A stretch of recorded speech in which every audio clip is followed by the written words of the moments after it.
Norzagaray Campos, es originario de aquí de Guasave, Sinaloa.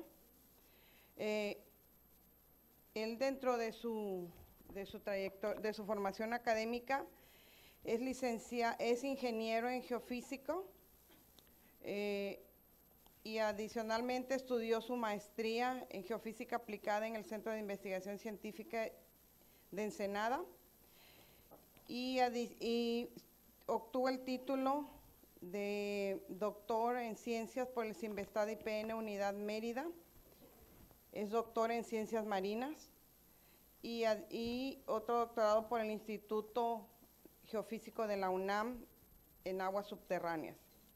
Dentro de las distinciones, él tiene múltiples distinciones, pero dentro de las más importantes, participó en la elaboración del programa de maestría en recursos naturales y medio ambiente, el doctorado en conservación del patrimonio paisajístico, es miembro de la comisión para la elaboración del programa en continuidad de la maestría. En el 2004 obtuvo un reconocimiento por parte de la Junta Municipal de Agua Potable y Alcantarillado de Guasave por la contribución a la sociedad por los proyectos de investigación dirigidos en el municipio. Asimismo, otro reconocimiento por parte de la Universidad de Occidente y la Comisión Nacional de Agua por la contribución de los proyectos dirigidos en los diferentes distritos del municipio. Participación en el equipo de consulta de medio ambiente por la Asociación de la Visión Petatlán 2030. Asimismo, tiene un convenio bilateral entre Cuba y México para la construcción de la presa Majibacoa en el municipio de Las Tunas y reconocimiento honorífico por la Universidad de Occidente por la trayectoria en la investigación. Otro reconocimiento importante es el municipio de Choix por las mejoras en la calidad, suministro y disponibilidad del recurso hídrico en zonas rurales remotas en la Sierra Madre Occidental. Dentro de su producción científica, tiene 35 artículos, ha participado en 125 congresos nacionales e internacionales, 6 libros y 10 capítulos de libro. Ha dictado 150 conferencias y ha dirigido 15 tesis de nivel licenciatura, 18 de maestrías y 2 a nivel de doctorado. Pues muchas gracias, doctor Norzagaray, por su participación. Adelante. Muchas gracias por la presentación, doctora. Bueno, en esta ocasión les traigo en sí dos investigaciones. La primera es aquí en el Valle de Guasave, la segunda es en la Riviera Maya. Son los resultados de dos proyectos en los que se utilizaron distintas técnicas estadísticas conforme al comportamiento que tienen los datos o los objetivos que se pretenden en la investigación. Le llamo dos hitos importantes en la economía mexicana porque se trata del corazón agrícola de México, como muchos lo conocen a esta zona, y se trata de la Riviera Maya, una de las zonas turísticas más importantes de nuestro país y que aporta grandes divisas a la economía mexicana. También este valle fue pilar económico en 1970 en la productividad de algodón y se ha proyectado a nivel mundial en muchos escenarios agrícolas. Cuando la Revolución Verde agarra su tecnificación, pero ha sido producto de una serie de explotaciones. Lamentablemente, en nuestro país y en todo el planeta se están ocurriendo un sinnúmero de variables que están cambiando respecto al tiempo. Y uno de los factores más sensibles ante los diversos cambios que actualmente existen es el sistema suelo y agua, y trabajan juntos de la mano para definir todas las características que puedan existir en la variabilidad dinámica de un ecosistema cualquiera que este fuere. Empiezo el trabajo presentando el primer proyecto que es el de aquí de la zona. Y precisamente vamos a ok. Cuando se quiere hacer la interpretación de una manera correcta de los datos que tienes previos a una investigación, tienes que hacer un escrutinio de toda la información, pero para saber cuál es el objetivo y si los datos son convenientes y pertinentes para lo que tú quieres obtener, de tal manera que sea una información útil y precisa. Que sea útil, pues que sea pertinente a lo que quieres estudiar, y confiable, pues que tenga la capacidad de que tú la hayas desechado, hayas hecho una discriminación de los datos y que de alguna manera obtengas de esto lo que tú quieres. Esto es importantísimo principalmente ante el buen número de información que actualmente existe en las bases de datos y la información que se está generando, que comúnmente el objetivo fundamental es que todo esté en algún sitio para que lo puedas utilizar posteriormente. Como un brevario de repaso, sabemos que existen dos tipos de estadísticas, la paramétrica no paramétrica y otro conjunto de técnicas contemporáneas que se han desarrollado en la actualidad, pero que han permitido de cierta manera conocer más propiedades sobre los datos y que hacen un escrutinio más exhausto de la información para tener una confiabilidad. El único objetivo de la estadística es dar certeza a que la información esté completamente válida para que tú puedas obtener los resultados lo más verdaderos posibles. La exactitud no existe, por eso se manejan umbrales de referencias y se manejan porcentajes de credibilidad, los porcentajes que quiera manejar el investigador. Pearson, Spearman son los fundadores en las condiciones de cómo se comportan los datos, pero se puede caer muchas veces en correlaciones espurias. ¿Qué es una correlación espuria? Una correlación espuria es aquella correlación que la asociamos a algo que no existe con respecto a la información que tú quieres realizar y estarías interpretando falsedades. Y para no caer en ese problema tienes que saber exactamente qué le tienes que hacer a la información para no tener datos erróneos dentro de una investigación. Aquí les presento dos ejemplos de situaciones de correlaciones espurias, donde dice que la montaña está asociada al índice de incidencia criminal que existe en la ciudad de Nueva York. Sabemos que esto no es cierto, pero una correlación muy exacta. Y así existen un sinnúmero de situaciones y escenarios en las investigaciones que muchas veces no existe una correlación, pero se asocia y se forza que un R cuadrado pues, se ajuste al criterio del investigador y muchas veces tomamos una decisión que no corresponde. Para evitar esto existen técnicas alternativas que te permiten erradicar este tipo de condiciones y esos son de los cuatro pasos que se siguen cuando se realiza un estudio estadístico. Ustedes los han de conocer. Hay una estadística básica que todos la conocemos para la descripción, lo puedes hacer en el dominio del tiempo, lo puedes hacer en el dominio de las frecuencias, etc.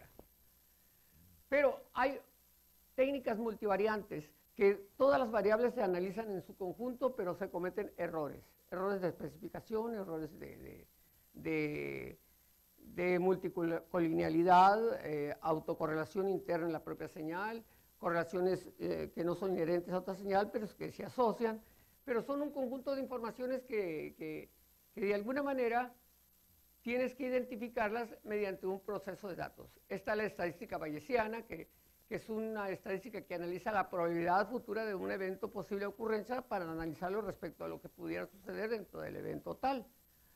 Entonces, pero están también las técnicas multivariantes, son muchísimas las que existen. Entre ellas está el análisis cluster, el análisis factorial, los modelos de regresión, que son muy conocidos, los análisis conjuntos, análisis de correspondencia, componentes principales, que muchas veces se ha presentado aquí. Pero estas técnicas, de alguna manera, son técnicas que cada una tiene que cumplir con una parametría muy específica para poder someterse a cualquier investigación. Si no cumple con los criterios de especificación para la cual se debe utilizar tal herramienta, pudieras interpretar los datos, por supuesto, pero estarías manejando falsedades y la información real que quieres tú observar o obtener seguiría enmascarada dentro de los problemas que tiene la señal, debido a los problemas de aleatoriedad que no se pueden controlar en ninguna investigación. Siempre se meten a este tipo de monitoreos por cuestiones no controlables, por el que toma los datos, por los equipos. Son múltiples las causas que pueden generar una aleatoriedad en los datos y no las puedes evitar. Bueno, el primer trabajo es potencia espectral. Esta es una técnica espectral que en el dominio de las frecuencias te permite conocer componentes que están dentro de la señal, pero en el dominio de las frecuencias. Y se hacen atribuciones a las distintas bandas, los comportamientos que hay en un ecosistema o en un fenómeno cualquiera, pero siempre y cuando este sea un campo potencial. Cuando se habla de un campo potencial, se habla de una condición energética que permite dar la dinámica para la funcionalidad del ecosistema. La potencia espectral hace una discriminación en la banda de frecuencias, pero utiliza transformadas del tiempo a las frecuencias y se utiliza mucho el análisis de Fourier. Bueno, no entiendo mucho esto, ok. Entonces, como les dije, la degradación pues, es uno de los problemas terribles del suelo, porque las partículas ante la incidencia continua de una energía se disgregan, se separan y tienden mucho a la erosión. La erosión hídrica es uno de los fenómenos de más alto peligro para la pérdida de los suelos, de las playas de una costa, etc. Entonces, ¿qué pasa con eso? El objetivo de este trabajo fue determinar un riesgo a la erosión hídrica en los suelos agrícolas de esta zona a través de la potencia espectral de la lluvia. ¿Qué es la potencia espectral? Cuando se tiene un fenómeno X energético que incide continuamente sobre una masa determinada, llámese suelo, llámese lo que ustedes quieran, llega un momento en que hay una potencia de alta incidencia que hace que se desarrolle en los primeros momentos la energía liberada incide con mayor frecuencia sobre la masa y este tiende a deformarse. Algo así sucede con los suelos cuando se estudian. Entonces, cuando se estudia su degradación. Entonces se parte de esta hipótesis. La nueva complejidad en las variables del ciclo hidrológico, siendo el ciclo hidrológico uno de los fenómenos ecológicos más sensibles a los cambios, pues puede presentar dentro de la información histórica información que puede ser aprovechada para poder conocer esas condiciones de cambio climático o esas condiciones de energéticas que están incidiendo sobre un suelo.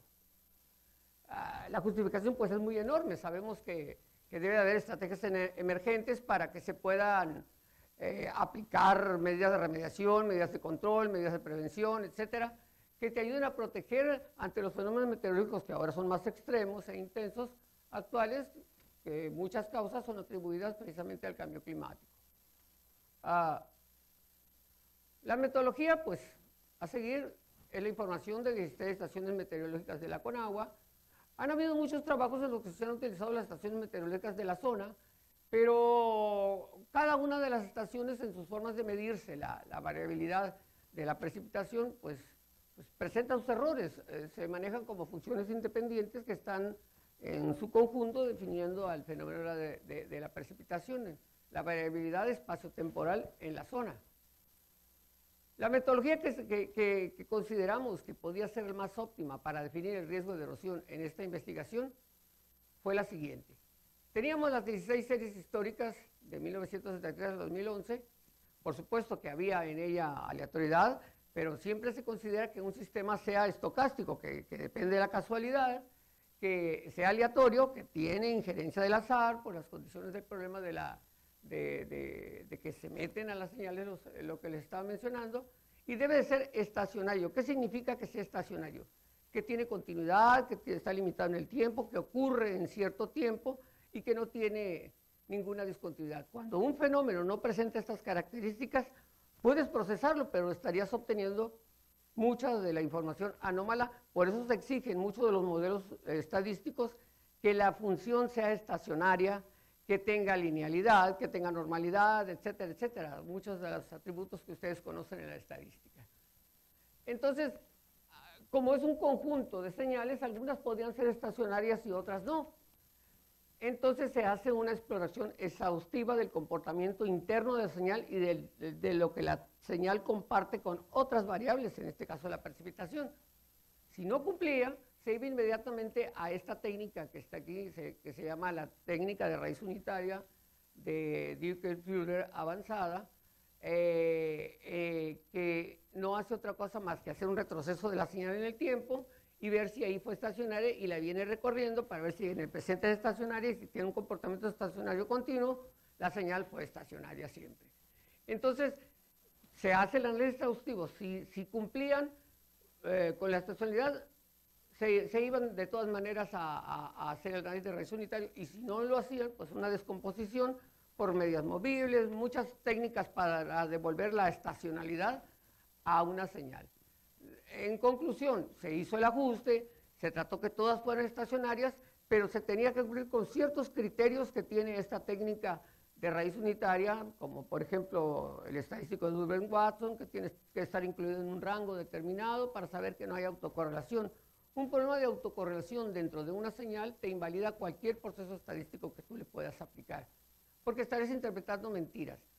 No es común que se hagan estudios de autocorrelación porque las estadísticas son cualitativas, no te dicen la causa.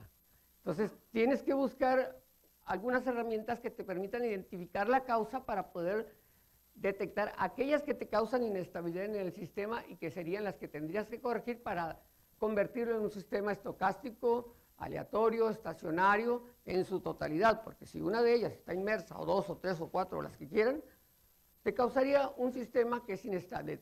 Estaría la información en cierto porcentaje metida, la información real dentro de la señal, pero no en su totalidad.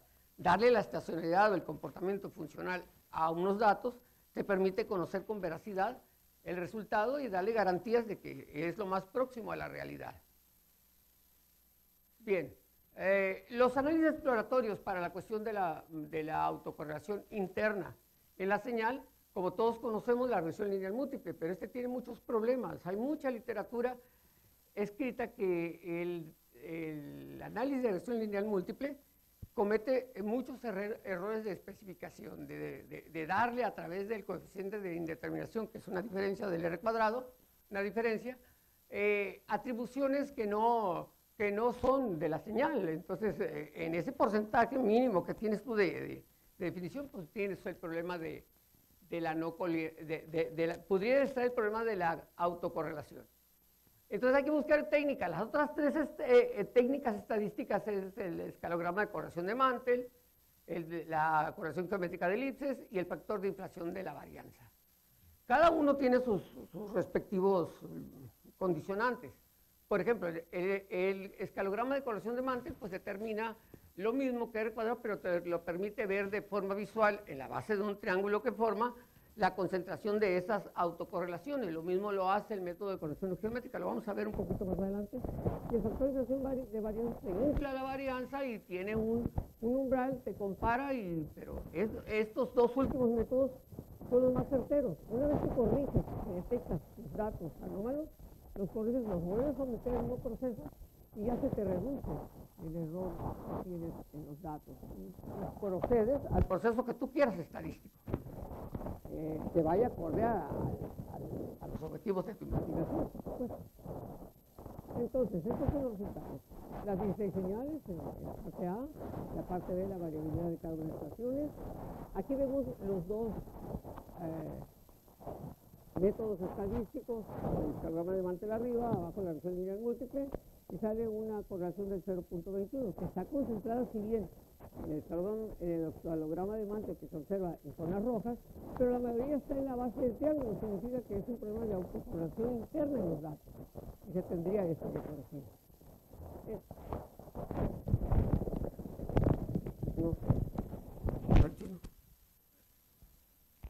Se cayó. ¿Me quito esto? Sí, quítatelo. Pues esa porque se oye mucho ruido. Bueno, entonces, otro de los métodos que permite de manera visual detectar anomalías es la correlación a través de las elipses, de la forma elíptica. Es una correlación que te hace cálculos de correlación, pero te permite analizar, igual que el escalograma de Mantel, en la base del triángulo detectar aquellas señales que tienen autocorrelación. Cuando una señal tiene a obtener una forma elíptica, tiene autocorrelación, y cuando tiene una tendencia a formar un círculo, es una correlación y no hay un problema. Prácticamente tenemos que irnos sobre las zonas que tienen autocorrelación en la base del triángulo. Ahí se detectan que son 8 de las señales que presentan este problema de autocorrelación, que me invalidaría cualquier herramienta estadística que yo le aplicara a esta información. Claro, puedo aplicar cualquier software que yo quiera o cualquier estimador estadístico, tendría resultados, pero la veracidad de estos, quién sabe, estaría dudosa. Entonces, se trabaja sobre estas 8 señales en las que se identificó la autocorrelación, y se vuelve a aplicar la técnica y ya se ve una tendencia más marcada al círculo. Se vuelve a aplicar la regresión lineal múltiple y se reduce el factor R. Por lo tanto, manejamos un valor muy pequeño de R, y la información toda en su conjunta analizada pues ya tiene un mínimo error. Por lo tal, el factor de inflación de varias en su conjunto también definen el umbral, que es este, que tiene que ser menor a 10, te define ya con certeza que no existe un problema de autocorrelación. Aunado a esto, en el análisis de raíz unitaria, pues te encuentras en la zona de aceptación, o sea, si tiene raíz unitaria una señal, significa que es no estacionaria. Si no la tiene, es estacionaria. Aquí caen todas en que aceptas la hipótesis en la cual no existe una raíz unitaria, por lo tanto, todas son estacionarias y se procede ahora sí al análisis de los datos y observas variabilidades que no puedes observar una información que contiene mucho ruido. Entonces, se obtiene una precipitación real de la zona y se procede al análisis espectral, que es la técnica que se escogió para el proceso de esta información, donde se obtiene primero a través de la transformada de Fourier, un cambio del dominio de frecuencias, con la rápida de Fourier, la obtención del espectro de potencia, a un espectro radial, que es lo que están mirando aquí en la pantalla con los primeros impulsos. Los primeros impulsos se dice en la literatura que el máximo momento de riesgo al cual se puede presentar un suelo ante la incidencia de una lluvia son los primeros minutos. Algunos dicen que es a los 7, otros dicen que es a los 30 minutos, pero distintamente es en los primeros instantes que ocurre la lluvia. Son los comportamientos comunes que tienen todos los fenómenos energéticos, que los primeros instantes acaecen intensamente sobre la masa y van decreciendo de manera exponencial, tal cual lo demuestra el espectro de potencia que se observa aquí al lado izquierdo donde están ustedes. Entonces, vemos que hay software que te determinan el análisis espectral, te permiten ver el espectro de potencia, el espectro radial, y te calculan en los primeros picos, que es la densidad de la potencia que tiene la señal en cada una de las estaciones, y te permite asociar estos picos a los riesgos que pueda tener el suelo ante una alta potencia. Una precipitación de alta intensidad no precisamente tiene que tener una alta potencia, de alta duración, perdón, tiene que tener una alta potencia. Una lluvia de periodo corto o de corta duración puede tener una alta eficiencia energética y dañar mucho más el suelo. Y se ve en los datos, prácticamente aquí se ve la precipitación en este mapa, observen el comportamiento que ya se tiene con respecto a la incidencia de la frecuencia energética. Entonces, esto nos ayudó a determinar un riesgo en la zona que nos permite hacer una clasificación de esa probabilidad de las consecuencias que pueden tener los suelos a la degradación, pero con datos verdaderos, con datos que después pueden ser validados con materia orgánica, con textura, con otras propiedades asociadas al comportamiento de los daños que puede tener un suelo en la zona. Es una técnica que se puede aplicar en cualquier región, en cualquier sitio, si se cuenta con datos meteorológicos. El segundo proyecto que se trae es otro que también permite estudiar efectos, pero en la piel de la zona de playa de la Riviera Maya. Es conocido por muchos que muchas de las playas que tenemos en nuestro país están desapareciendo, se están perdiendo por las continuas incidencias de la potencia del ancho de ola, así se llama en la condición marina, no es la cuestión energética. La potencia del ancho de ola es la que incide en la costa, dependiendo de la morfología, y ocurren los fenómenos de erosión. Muchas de estas playas que ustedes ven en la Riviera de Cancún son transportadas a la zona para seguir conservando la zona de playa. Muchas veces caminas por la orilla de la costa y encuentras directamente la roca basal, que en este caso es una roca carbonatada, que tiene alta porosidad y que tiene muchas condiciones de ser susceptible a la contaminación y otros problemas que pudiera tener que ayudan a la degradación del suelo, en este caso de la roca carbonatada. Entonces, en la zona, el objetivo fue determinar esta dinámica de la potencia del ancho de ola en las condiciones y formas que caracterizan el cambio en la morfología de la línea de costa, para hacerla más grande o para desaparecerla. De alguna manera, cuando llegue el ancho de ola, tiene comportamientos distintos, puede haber divergencia, puede haber concentración energética, dependiendo de las formas como llega la ola a la costa, y ahí ocurren distintas formas de esa degradación por la incidencia que tiene la potencia del ancho de ola en la morfología de costa. Entonces, se hicieron 5 zonas para tomar muestras de suelos a lo largo de la Riviera, desde Cancún hasta un poquito adelante de Tulum, y se sometieron a una prueba de tamizado para analizar el contenido de materia retenida, de materia que pasa por el tamiz. Se obtienen ciertos factores que se definen las condiciones del suelo en base a su degradación mediante el peso retenido o el peso que pasa por los tamiz para determinar los incrementos de los distintos pesos en cada lugar para obtener señales que varían en estos 3 años que duró el monitoreo y de esta manera calcular los distintos sitios donde se pudieran desencadenar degradaciones, pero había que buscar la atribución a estas causas que podían ocasionar estos desastres, ya sean naturales o antropogénicos, y que son auspiciados también por la presencia de los fenómenos meteorológicos extremos, que en este caso le llamamos MA. Esto es algo de los resultados. Primero, pues hicimos una clasificación con base al peso que se retuvo, de lo que ven en rosa, que son los sitios de monitoreo, lo que ven en color achurado, que varía entre el naranja al blanco, son los distintos sitios donde se estableció una clasificación en base al peso que se retuvo. Se hizo por los 2 métodos, por el retenido y por el pasante por los tamices, pero se procedió al cálculo de los distintos parámetros que definen a la ola. ¿Con qué objetivo? De llegar a conocer esa potencia que tiene la ola y esa incidencia en base a la morfología de cómo se dispersa antes de llegar a alcanzar la costa la ola, para ver en base a esa propagación la variación en la batimetría, la variación en la morfología, la variación en la degradación que tienen los suelos y demás propiedades. Entonces, una de las propiedades más que se requerían para poder conocer es la frecuencia que tiene la forma de la ola, el periodo que tiene también en su propagación hacia la costa, para aplicar componentes principales. ¿Por qué? Porque teníamos un dominio determinístico que tiene interrelación entre ellos, pero de alguna manera teníamos que saber si hay una correlación entre esa potencia de ancho de ola respecto a todas las variables que tenemos midiendo, incluyendo al peso del volumen que fue retenido y al peso del volumen que fue de masa que pasó. Entonces, se aplica las componentes principales. La componente principal tiene la característica de funcionar ya sea en forma de correlación o en forma de varianza.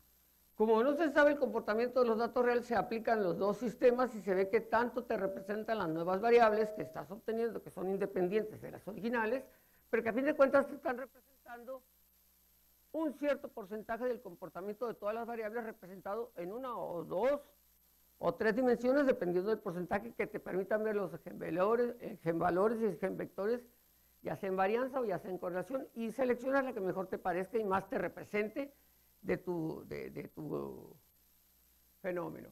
Entonces aquí está en condición de varianza, en cuestión de correlación el ACP, que es el componente principal, y se establece el círculo de correlaciones, donde se ve que estas están agrupadas porque son pesos, es la misma propiedad de la variable, y se ve que hay una correlación inversa respecto a la potencia. Entonces hay una correlación que realmente esos pesos y esas características que definen a la ola se asocian directamente con esa potencia espectral, perdón, potencia de ancho de ola.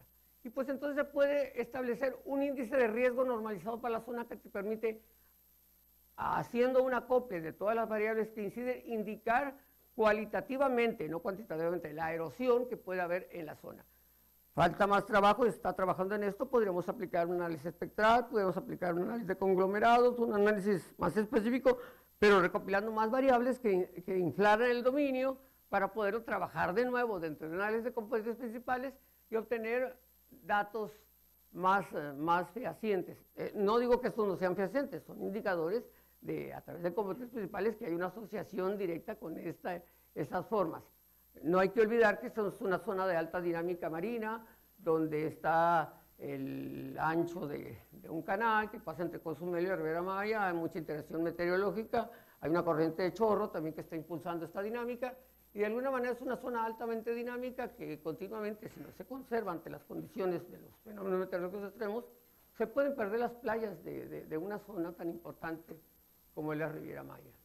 Entonces, estas serían las conclusiones del trabajo. Muchas gracias. Buenos días, mi nombre es Perla Yareli Lugo Martínez. Este es mi primer seminario y voy a presentar mi proyecto con el título Efecto de los compuestos orgánicos persistentes sobre el ciclo circadiano, evaluado a través de los niveles de melatonina en leche materna de mujeres con normopeso y sobrepeso. Como directores, el doctor César Paul Ley Quiñones y la doctora María del Carmen Martínez Valenzuela. Y como parte de mi comité tutorial, la doctora Ernestina Pérez González, el doctor Juan Carlos Martínez Álvarez y el doctor Mario Daniel Cava Flores. Los compuestos orgánicos persistentes son compuestos que son tóxicos para la salud y presentan las siguientes características. Pueden ser mutagénicos, esto quiere decir que interfieren en el ADN. Son reprotóxicos, por lo que pueden generar una modificación en los órganos sexuales de los organismos. Son cancerígenos. Son resistentes a la degradación y esto es muy importante ya que tienen una vida media de aproximadamente 2 meses en agua y hasta 6 meses en sedimentos y en tierra. Esta característica es proporcionada por la cantidad de cloros y bromos que tiene la molécula. Esto quiere decir que mientras más bromos y más cloros tenga, mayor es su resistencia. Además, nosotros como organismos no presentamos las enzimas necesarias para degradarlos y en el caso de las que sí se pueden degradar, se degradan a otros compuestos que son más tóxicos o agresivos con el organismo. También son lipofílicos y son bioacumulables. La lipofilia, que sean lipofílicos y bioacumulables, es una característica muy importante, ya que esto quiere decir que se concentran en el tejido adiposo y que mientras más pase el tiempo, mayor será su concentración. Las principales vías de absorción son a través de la piel, a través del sistema digestivo y a través de la respiración en los pulmones. Y como mencioné, son bioacumulables. Mientras mayor sea la cantidad de tejido adiposo que presente el organismo, mayor es la concentración de estos compuestos. Además, según el Convenio de Estocolmo, existen más de 30 sustancias y se siguen añadiendo a la lista aquellas que son tóxicas para la salud. Sin embargo, se le presta particular atención a 12, que por su toxicidad y su amplio uso, se les denomina la docena sucia. Estos pueden ser agrupados o clasificados en 3 categorías. El primero es el uso agrícola, dentro del cual se encuentra el mirex, el toxafeno, el dieldrin, aldrin y endrin, y el DDT. Y dentro del uso industrial se encuentran los bifenilos policlorados y el heptaclorobenceno.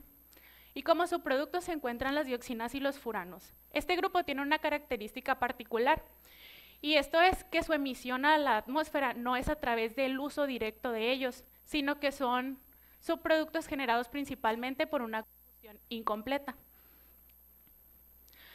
Además, se transportan ya sea a través del aire, del agua o de especies migratorias, lo cual lo convierte en un problema global. Esto ya que se encuentran presentes incluso en lugares donde no hay un punto fijo de emisión. Y es a través de estas características que surgió la necesidad de crear el Convenio de Estocolmo, cuyo objetivo es proteger la salud humana y el medio ambiente frente a los COPs. Esto es a través del uso de la tecnología para sustituir aquellos COPs que ya se encuentran en uso y también disminuir su aplicación para mejorar la salud. Además, estos compuestos tienen la capacidad de interferir en el sistema endocrino, el cual es el encargado de regular las funciones biológicas y fisiológicas a través de la secreción de hormonas que se liberan al torrente circulatorio y viajan a los órganos o tejidos diana donde cumplen una función específica. Este sistema está conformado por la glándula pituitaria, la glándula pineal, la glándula tiroidea y el páncreas. Por la capacidad que tienen en interferir en el funcionamiento de este sistema, también se les conoce como disruptores endocrinos y pueden interferir en las funciones ya sea del metabolismo, del crecimiento, del comportamiento psicológico, la fertilidad e incluso el sueño. Eso es importante para regular el ciclo circadiano, ya que este es como un reloj biológico que tiene una periodicidad de 24 horas y es lo que determina en nuestro organismo qué acciones se llevan a cabo durante el día y durante la noche. Este es controlado mediante la secreción cíclica de hormonas y la actividad del sistema nervioso, por lo que una hormona de gran interés para el funcionamiento adecuado de este ciclo es la melatonina. Además, este ciclo tiene la capacidad de responder a señales externas o ambientales, principalmente a la intensidad de la luz. Esto es ya que recibe las señales de intensidad de la luz a través de la retina, las manda a la glándula pineal, secreta la melatonina y este viaja a través de todos los fluidos del cuerpo. También regula los metabolitos, las hormonas y la temperatura. En el caso de los bebés, este ciclo es regulado por la madre, ya sea a través del cordón umbilical o la placenta. Una vez que el parto es ocurrido, sigue siendo controlado por la madre, ya que el bebé no tiene las hormonas necesarias para tener su ciclo circadiano maduro. Y estas son proporcionadas o transferidas a través de la lactancia materna. Esto también convierte a la leche materna como un factor de interés, ya que es un alimento compuesto por elementos nutricionales como carbohidratos, proteínas, lípidos, sustancias no nutricionales como enzimas, anticuerpos e incluso hormonas. Y la composición de la leche varía de diferentes factores, por ejemplo, la actividad física, la dieta y el índice de masa corporal. Se ha utilizado como biomarcador, ya que puede representar directamente las concentraciones de diferentes hormonas y también la concentración de estos compuestos que está en el plasma de la madre. Además, nos sirve también para indicar qué tan expuesto está el bebé y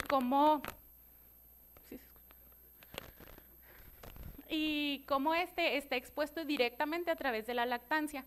Sin embargo, es necesario mencionar que la leche sigue siendo el alimento ideal para el bebé durante los primeros 6 meses, ya que es el único que tiene la capacidad de adaptarse a las necesidades nutricionales del bebé. En el caso de nosotros, siendo organismos adultos, tenemos la libertad de seleccionar qué alimentos y a qué horas los vamos a ingerir para cumplir con nuestras necesidades nutricionales. Sin embargo, el bebé no tiene esta libertad, por lo que es la leche materna la que se adapta a las necesidades de este. Otra cosa que es importante mencionar es que la leche materna puede llegar a tener incluso hasta 10 veces una concentración más alta de estos compuestos que cualquier alimento común. Y como antecedentes de manera general, los COPS modifican los niveles cerebrales de neurotransmisores, dentro de los cuales se encuentra la serotonina, que es precursor de la melatonina.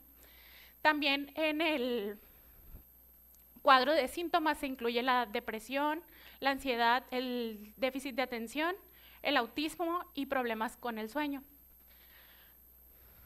Además, existe una relación entre el consumo de leche materna y el funcionamiento del ciclo circadiano, ya que, como mencioné, es a través de la lactancia que se transmiten las hormonas necesarias para que el bebé regule este ciclo. También existe relación entre los niveles de COPS y la masa corporal, la edad, el número de partos y la alimentación.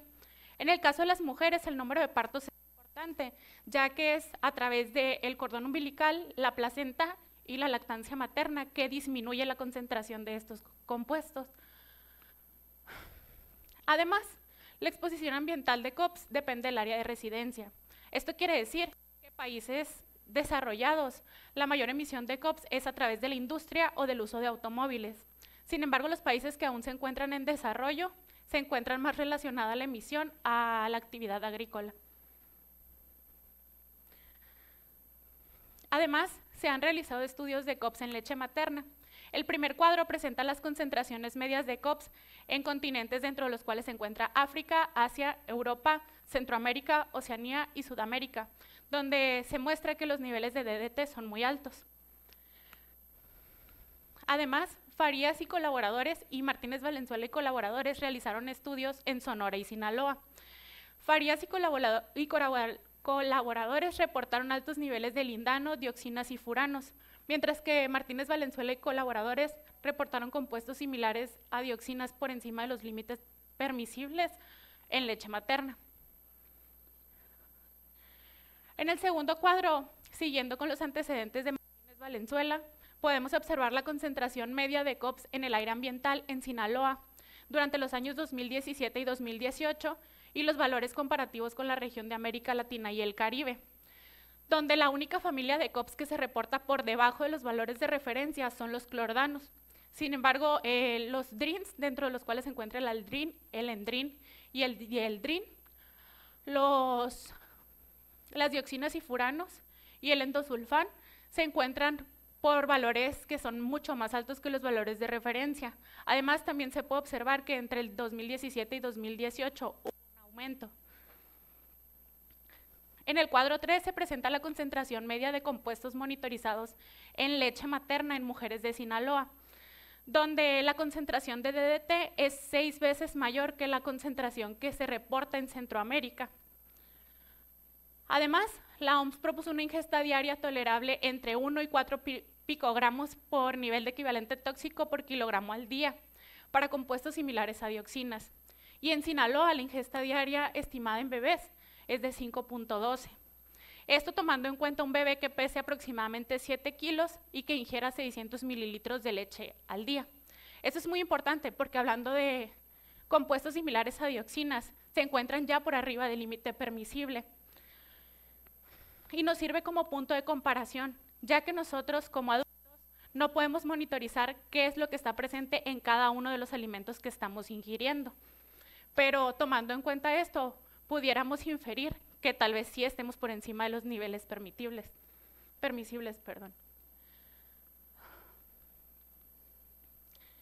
Y hablando de la melatonina, las concentraciones máximas de melatonina ocurren entre las 12 y las 3 de la mañana, llegando entre los 100 y 200 picogramos por mililitro, mientras que decrecen durante el día hasta entre los 10 y 30 picogramos por mililitro. Además, se ha reportado que los bajos niveles de melatonina en la noche predisponen el aumento de peso. Como justificación, Sinaloa es un estado agrícola y ha utilizado agroquímicos de manera desmedida durante los últimos años.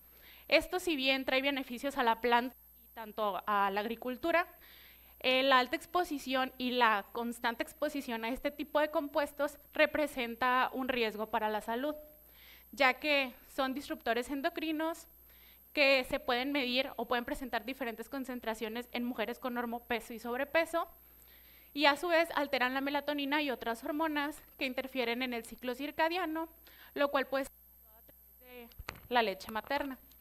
Además, este proyecto responde a las necesidades del Convenio de Estocolmo como una medida de vigilancia para saber qué tan eficiente es su aplicación y tomar medidas que generen programas preventivos en materia de salud. Como hipótesis, la leche materna de mujeres con sobrepeso presenta mayor concentración de COPS y afecta el ciclo circadiano en función a los niveles de melatonina. Como objetivo general, determinar el efecto de los compuestos orgánicos persistentes sobre el ciclo circadiano a través de los niveles de melatonina en leche materna de mujeres con normopeso y sobrepeso. Como objetivos específicos, el primer objetivo es evaluar la calidad del sueño de mujeres lactantes en Sinaloa. El segundo objetivo es cuantificar la concentración de COPS en muestras de leche materna de mujeres con normopeso y sobrepeso de Sinaloa. El tercer objetivo es cuantificar la concentración de melatonina presente en muestras de leche materna de mujeres con normopeso y sobrepeso en Sinaloa. Y el cuarto objetivo es definir el efecto de la concentración de compuestos orgánicos persistentes sobre los niveles de melatonina en leche materna. Para el área de estudio se seleccionó Ahome, Guasave y Culiacán, ya que estos 3 municipios representan el 50% de las hectáreas sembradas en Sinaloa.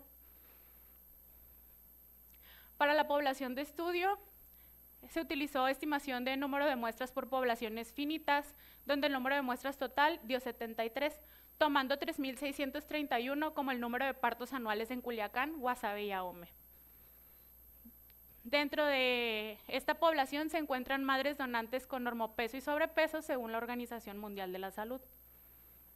Y como criterios de inclusión son madres cuyo parto haya ocurrido hace menos de 6 meses, madres que deseen participar y firmen el consentimiento informado y por lo tanto acepten completar los instrumentos que se les soliciten y brindar la muestra de leche requerida. Madres con hijos cuyo peso al nacer haya sido igual o mayor a 2.5 kilogramos y menor a 4 kilogramos. Y madres que el diagnóstico de sus hijos al nacimiento haya sido clínicamente sano.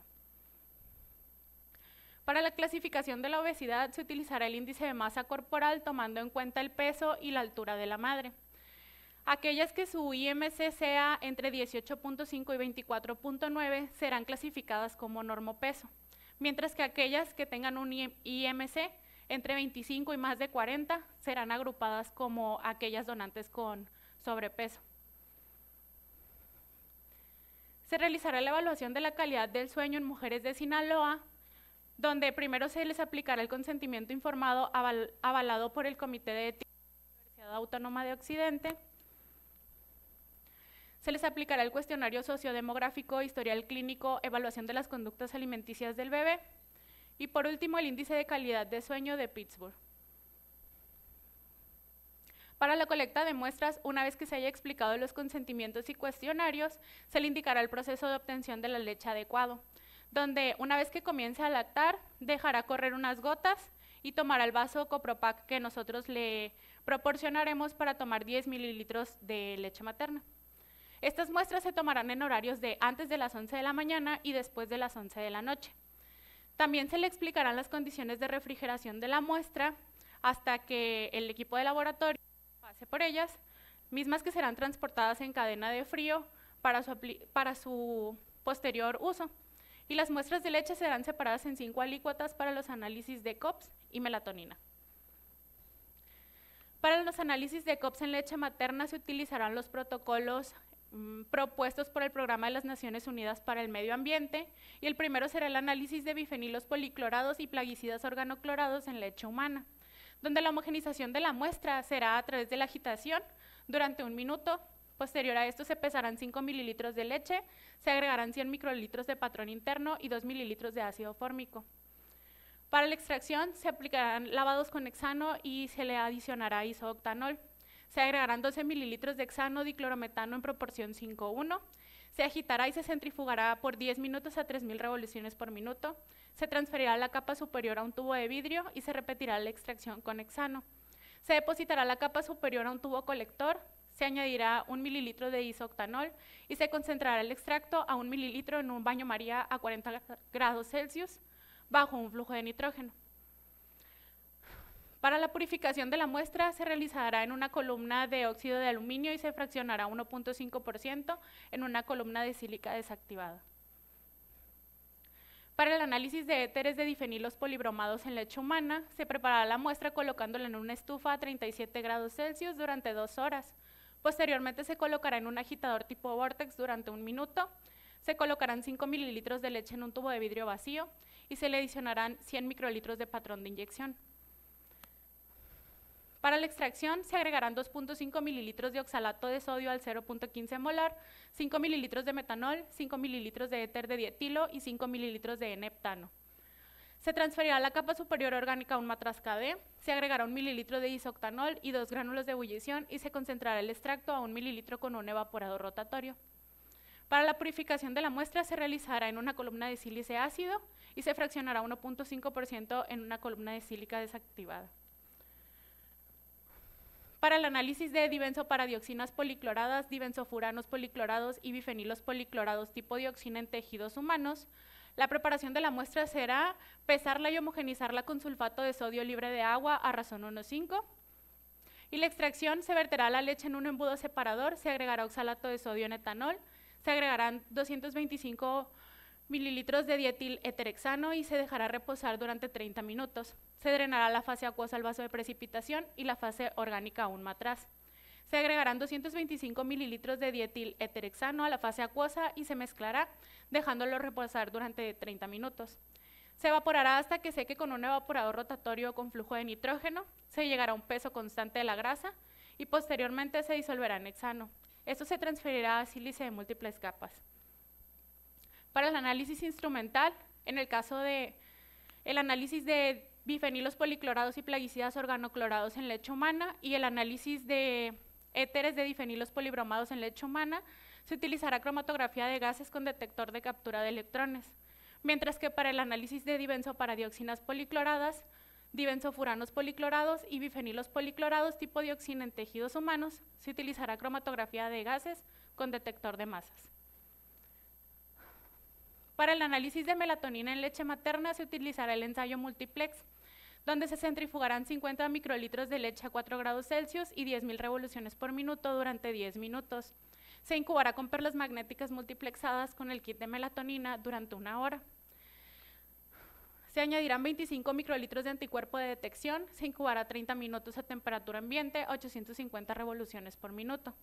Se lavará por triplicado, serán añadidos 50 microlitros de streptavidina PE y se incubará 10 minutos a temperatura ambiente, a 850 revoluciones por minuto.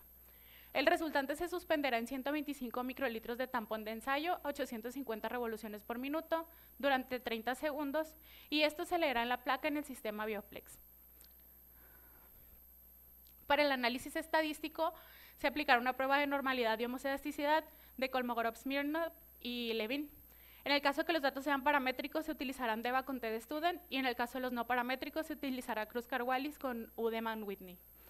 Para la correlación, en el caso de que los datos sean paramétricos, se utilizará Pearson, y en el caso de que no sean paramétricos, Spearman. Todo esto con un nivel de confianza del 95%. Como avance, se empezó con la toma de muestras. En este caso, obtuvimos 8 muestras con normopeso y 6 muestras con sobrepeso. Se pretende terminar el muestreo entre diciembre y el mes de enero. Aquí está mi cronograma de actividades.